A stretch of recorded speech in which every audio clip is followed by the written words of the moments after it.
My impulse, and what I would tell Charlie when we would discuss this, is if you're going to get rid of the filibuster, you've got to do it basically as a day one thing. They should have done it the day Trump took office, because you need to maximize what you get out of it. And then you go in, because there's all these things we want to do that we can't do because you need 60 votes to do it. Change our immigration laws, change environmental laws so it's easier to build things in America. Change our budgeting process, do maybe entitlement reforms, all these numbers of things you'd want to do. And it would be a huge misfire, I think, if we were to get rid of the filibuster, get rid of the 60 vote barrier, and all we get out of it is we end a shutdown and we resume SNAP benefits. And then if Democrats take office after 2028, God forbid, but it's a possibility, then they come in and they're getting that day one, no filibuster thing where they get to run wild. And I think that would be my concern, and probably Charlie's concern if he was here to talk about it with us. How about you guys? Well, I feel a little bit conflicted, because I think the one main thing that would be worth ending the filibuster for is immigration reform.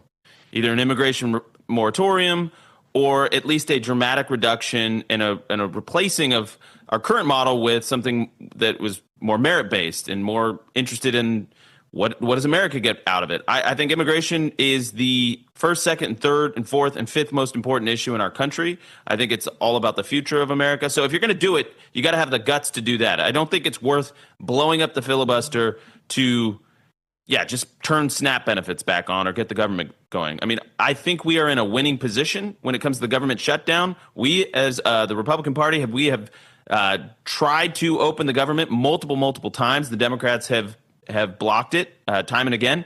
They have even tried to pass a clean bill to turn SNAP benefits back on for people. So this is the newest, flashpoint are these SNAP benefits.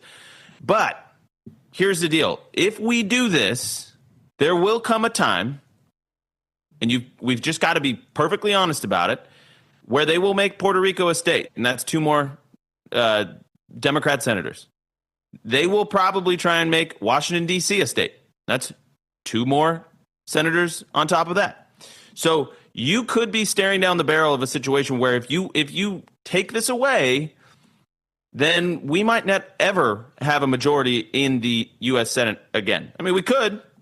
Now, J.D. Vance said at our Turning Point event at Ole Miss, we shouldn't be afraid to do stuff just because we know that the Democrat Party is going to do it. Well, this is one instance that, at least in the previous iteration, we had Kyrsten Sinema and we had Joe Manchin that blocked the nuclear option from being on the table for the Democrats, and that probably saved the Republic.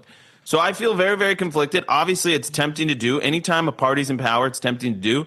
But I think we have to be very, very cautious about doing this. And we've seen that Mike Johnson has come out against blowing up the filibuster. So I don't know if you have final thoughts there, Blake, before we hit the break, but it's a hornet's nest. That's for sure. It's you always anytime there's a lot of things Republicans have wanted to do, and anytime you're going to do something politically, you have to think, what will happen next? You always want to think the medium-term consequences of what you will do. And this is one of the biggest ones of all, where you have to think that out. So be careful what you wish for, is what we would say.